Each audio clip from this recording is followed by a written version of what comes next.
Bacaan kita sama ya, mereka pergi pagi-pagi benar, mereka membawa rempah-rempah, membawa minyak dan seterusnya. Mereka pergi nyetar, mereka pergi ziarah. Jadi pertanyaannya, boleh nggak orang Kristen sekarang ini pergi nyetar, pergi ziarah di kuburan? Tujuannya apa? Nah Maria itu mereka waktu pagi-pagi benar setelah hari Sabat, mereka pergi ziarah. Mereka bahkan sudah sebelum hari Sabat itu mereka sudah siapkan minyak, kembang dan seterusnya. Dan ketika datang ziarah di kubur itu, mereka tidak menemukan Tuhan. Yang kedua, mereka datang di kuburan itu dengan menangis. Jadi bolehkah orang Kristen pergi menangis di kuburan? Nah simpan gitu ya, simpan. Karena kita akan menemukan jawabannya nanti di akhir. Jadi yang pertama adalah Maria menangis, dan tadi video itu menolong kita untuk mengerti perasaan Maria, mengapa Maria menangis. Yang kedua, Bapak Ibu dan Saudara yang dikasihi Tuhan, ini ada beberapa ketika saya membaca dan merenungkan firman ini, ketika mempersiapkan ini, ada beberapa hal yang tinggal melekat dan sampai saya itu gak bisa tidur. Ini apa gitu ya? Tadi kita kata menangis itu Tuhan berikan saya hikmat. Dan terima kasih tadi Imam sudah juga berdoa, Tuhan berikan balon hikmat untuk memberikan firman, karena tiga kata ini terus melekat, tiga peristiwa ini terus melekat. Yang pertama tadi menangis. Di dalam kisah ini Allah menunjukkan ada Maria yang menangis di kuburan Yesus. Lalu yang kedua, Bapak Ibu, Yesus datang berbicara dengan Maria, tetapi Maria tidak mengenal siapa ibu. Kenapa engkau menangis? Siapa yang engkau cari? Maria mulai melihat tapi dia tidak mengenal. Lalu dia mengatakan, kalau engkau yang mengambil mayat Tuanku, kembalikan. Beritahukan di mana tempatnya supaya aku dapat mengambilnya. Lalu Yesus mengatakan kepada Maria, Maria. Tadi waktu Yesus mati, kenapa kau menangis? Siapa yang kau cari? Dia tidak mengenalnya. Kalau di dalam KBBI tidak tahu, itu sama dengan tidak ingat. Jadi dia tidak ingat itu suaranya siapa. Bahkan ketika dia melihat ke belakang, dia juga tidak mengingat itu fisik itu wujudnya siapa. Tetapi ketika Yesus mengatakan ini yang tertinggal di dalam hati dan pikiran, ketika Yesus mengatakan Maria, begitu, lalu Maria langsung berbunyi, Guru, gitu. Maria langsung menyapanya. Bapak Ibu bisa nanti menyampaikan bahwa saya menemukan lain. Tetapi yang saya temukan Bapak Ibu adalah di dalam menemukan ini adalah bahwa Maria ini dia punya satu kedekatan yang pribadi atau yang erat dengan Tuhan. Kalau saya, Bapak Ibu, nanti kalau keluarga saya datang ke sini banyak sekali nama saya. Kalau jemaat di sini yang panggil saya Mbak Novi, saya tahu pasti itu orang Tanjung. Tapi kalau ada yang bilang Mbak Juno, pasti itu orang Bogor. Kalau ada yang bilang Uno, pasti itu orang Sumbar. Kalau ada yang bilang Yunus, itu pasti sepupu saya yang mana nangka. Saya sudah tahu, walaupun saya tutup mata, walaupun saya setengah tidur begitu. Bahkan ketika Bapak Ibu menyebutkan Lomi, dengan ketika orang Sumbar menyebutkan Lomi, itu berbeda. Coba kasih panggil nama saya, Mbak Lomi. Lo itu kayak lo yang Jawa itu, orang gitu kayak gitu kan, beda. Dengan nanti kalau ada misalnya Pak Okta, Pak Yusuf di sini, majelis anggota majelis yang ada di wilayah orang NTB juga, tapi orang Sumba beda. Ketika dia mengucapkan Lomi, gitu. Nah saya melihat ketika Tuhan menyapa Maria begitu, lalu Maria tiba-tiba mengingat, tiba-tiba tahu itu siapa dan langsung menyapa Guru. Itu terjadi karena Maria punya kedekatan dengan Tuhan. Memang Maria dengan Tuhan itu punya pengalaman. Ya, tadi di awal disampaikan bahwa Maria itu pernah ada 7 roh di dalam dirinya dan Tuhan melepaskan itu. Jadi Maria memang secara pribadi itu punya pengalaman dengan Tuhan. Dan mungkin di dalam perjalanan itu antara Yesus dengan para murid yang lain, tetapi Yesus dengan Maria sendiri itu mereka punya cara kelola relasinya sendiri. Jadi Maria punya satu hubungan yang baik dengan Tuhan. Dan memang Alkitab mencatat bahwa itu memang Maria yang pada akhirnya pertama kali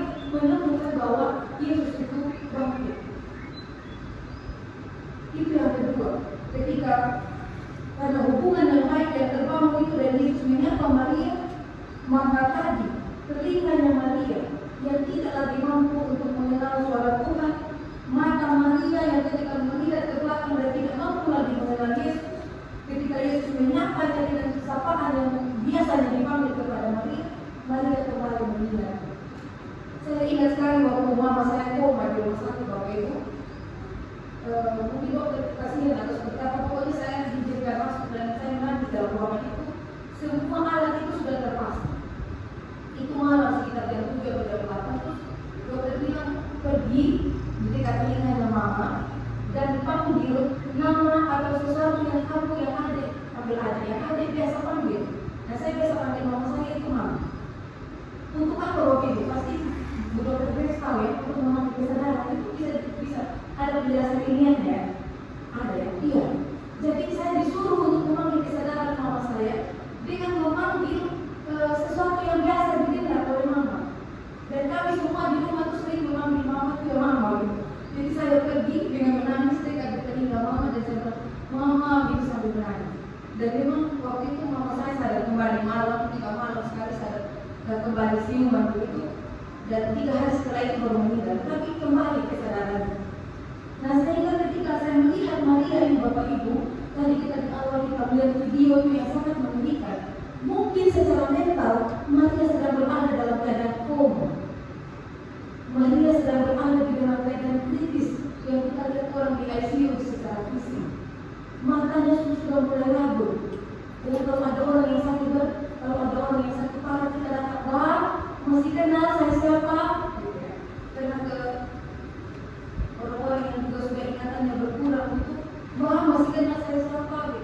Jadi orang yang koma itu mungkin pandangannya sudah mulai rabun, mungkin pendengarannya sudah mulai tidak jelas. Tetapi sesuatu yang sudah direkam oleh otak yang sudah terbiasa itu bisa mengambil kesadaran. Sehingga Yesus juga melakukan hal yang sama kepada Maria. Dia memanggil sesuatu yang sudah biasa dilakukan dengan Maria, sehingga Maria yang sedang koma secara mental, yang sedang sakit secara jiwa dan psikisnya, tiba-tiba sadar, tiba-tiba siuman, guru, langsung tahu, langsung mengerti, itu Yesus, itu Tuhan yang tadi dia bilang diculik orang. Jadi, Bapak Ibu dan saudara yang kasih Tuhan tadi saya tanya, orang Kristen poligami ada waktu untuk menangis, ada waktu untuk bertawa. Jangan takut, untuk setiap orang yang menangis, Tuhan akan datang. Tuhan tidak akan pernah meninggalkan kita sendirian. Lihat Maria itu sakit hatinya luar biasa, bukan? Sakit hatinya luar biasa, dan Tuhan datang di dalam kehidupan. Yang terakhir, Bapak Ibu dan Saudara yang dikasihi Tuhan, poin yang ketiga, pengalaman perjumpaan mengubah paradigma Maria. Mengubah Maria. Tadi Maria itu adalah yang sedih, Maria yang sudah menjadi lemah, menjadi kritis. Ketika melihat Tuhan, dia menjadi kuat lagi sesuai dengan dia. Lalu Maria yang ketika Tuhan yang setiap hari berjalan bersama saya sudah mati. Maria yang sudah hilang harapan ketika Tuhan datang, harapannya bangkit kembali. Maria yang tadinya menangis sampai dari luar tubuh sampai masuk tubuh, bahkan sebelum Yesus mati, sampai mati di kayu salib, bahkan sampai dikuburkan, yang menangis setiap hari. Dan ketika dia melihat Tuhan, tangisannya berubah menjadi bahagia. Bapak Ibu dan Saudara yang dikasihi Tuhan, kehidupan orang Kristen mula-mula itu tidak mudah. Saya belum mendapatkan videonya tentang permainan di Imperial Romawi. Jadi ketakutannya tinggi seperti ini, tinggi sebulan begitu. Lalu di dalamnya itu ada seperti lapangan begitu, dan orang yang menonton itu di atas tinggi. Nanti untuk setiap orang yang tidak mau menyangkal tentang Yesus itu adalah anak Allah begitu, pokoknya kamu harus menyangkal. Kamu tidak boleh percaya kepada Yesus sebagai jalan keselamatan. Kamu tidak boleh percaya. Nah kalau kamu tetap percaya, kamu harus masuk di dalam Alkitab itu. Nah ketika masuk ke situ, sudah ada yang menunggu binatang tua. sore. Ya, siapa yang mati duluan? Bayinya kah yang ditangkap polisi, atau ibunya yang dibakar duluan, atau ayahnya yang terbelah duluan oleh dicari oleh binatang buas sebagai Mao atau Sila seperti itu menjadi tontonan. Bapak Ibu, kalau iman yang orang Kristen mula-mula itu iman yang kata orang, yang kata orang Yesus mati sih. Kata orang waktu itu Maria yang datang duluan. Kata orang waktu Maria datang itu kuburnya sudah terbuka. Kata orang batu yang besar itu sudah terguling ke samping. Lalu kata orang Maria sendiri melihat Tuhan, dan kata orang Yesus itu datang dan menunjukkan lihat bekas di tangannya. Kata orang, kalau iman kata orang seperti itu, saya yakin Bapak Ibu mereka tidak akan ada yang mau mati seperti itu. Mau mati dimakan oleh binatang seperti itu. Kalau mereka tidak cinta kepada kita. Lalu sudah di tahun-tahun yang modern, mungkin tahun 1800 terakhir di Jepang, orang Kristen kalau mau lihat itu film itu berdasarkan story, berdasarkan kisah nyata, filmnya itu Silent judulnya. Coba nonton film itu. Itu betul menggambarkan kisah pertama kali Kristen masuk di Jepang. Diteliti Bapak Ibu, orang Jepang kita tahu kejadian seperti apa. Direbus, dijadikan obor untuk hidup dan seterusnya. Kalau orang di Jepang waktu itu pertama kali, mereka hanya menurut para setting, menurut para pastor yang datang, para romo yang datang, mereka pakai padre waktu itu yang mereka menurut para padre, dia Yesus, dia begini dan begitu. Mungkin orang Jepang itu tidak mau menderita seperti itu, tetapi mereka mau bertahan karena mereka punya pengalaman pribadi. Dan itu yang kita lihat di dalam peristiwa Maria Magdalena ini. Jadi ketika itu Tuhan datang dan Maria mengatakan, aku telah melihat Tuhan. Ada sebuah perubahan. Ketika Maria mengalami pengalaman pribadi, ada sebuah perubahan. Kita mundur di ayat yang kedua. Maria mengatakan kepada Tuhan Yesus dan kepada para murid bahwa Tuhan telah diambil orang dari kuburnya. Maria berlari mengatakan kepada Simon Petrus dan para murid yang lain, Tuhan telah diambil orang dari kuburnya. Kepada para murid, Maria menyaksikan, Maria memberitakan, menyampaikan berita bahwa Tuhan telah diambil dari kuburnya. Ada orang yang mengambil Tuhan, yang bukan mengambil Tuhan yang hidup, tetapi mengambil Tuhan yang mati. Itu kesaksian Maria yang pertama kepada para murid. Lalu ketika bertemu dengan malaikat, Maria konsisten, Tuhan telah diambil orang. Ketika malaikat bertanya, ibu kenapa kamu menangis? Tuhan telah diambil orang. Dia bersaksi kepada para murid, bersaksi juga kepada malaikat bahwa Tuhan telah diambil orang. Kepada murid, kepada malaikat. Dan yang ketiga, Bapak Ibu, bahkan kepada Yesus sendiri. Ketika bertanya, ibu kenapa kamu menangis? Siapa ibu? Saya murid konsisten.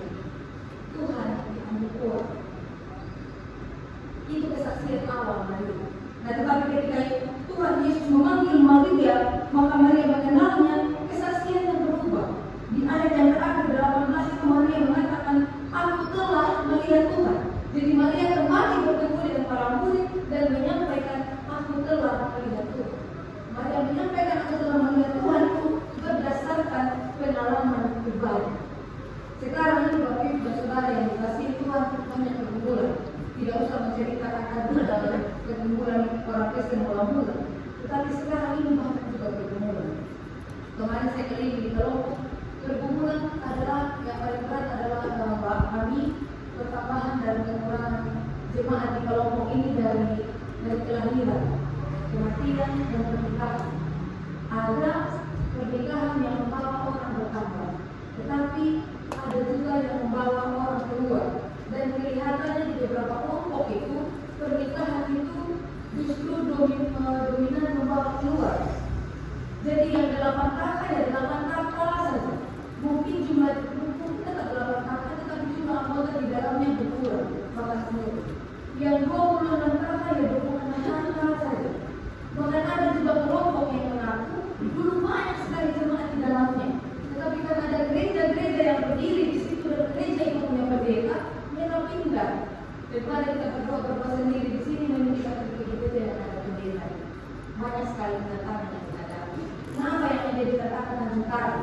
Di dalam proses orientasi ini, saya akan mencari dan menemukan apa yang bersyukur firman Tuhan yang mendasari untuk melihat tantangan kita di hidup ini, bahwa Tuhan ada bersama-sama dengan kita. Nah, kalau kita punya pengalaman pribadi dengan Tuhan, apapun itu tidak akan mampu membuat kita tidak semangat, tidak akan mampu membuat kita lemah atau tidak kuat hati. Kalau kita sudah menemukan Tuhan secara pribadi, kita akan tetap kuat. Apapun tantangan kita, kita tidak akan pernah lemah. Mungkin kita jatuh, tetapi kita tidak tergeletak. Kalau kita sudah punya pengalaman pribadi pada berjumpa dengan Yesus, maka apapun pergumulan hidup kita yang membuat kita hilang harapan, pergumulan keuangan, ekonomi, masa depan anak-anak kita, atau apapun itu, tidak akan membuat kita hilang harapan.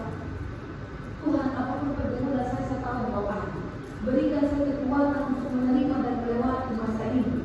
Karena saya percaya masa ini tidak akan selama-lamanya seperti ini, akan berubah. Kita tetap punya harapan di tengah-tengah pergumulan yang seolah-olah ingin mencabut harapan yang ada pada diri kita. Dan ketika kita punya pengalaman pribadi dengan Tuhan, maka Bapak Ibu, kita akan mendapatkan kebahagiaan. Kita akan tetap bisa tersenyum. Ini budaya orang Jawa, syukur. Kecelakaan pada kaki tapi nggak mati, syukur. Kita masih bisa mengatakan itu karena di tengah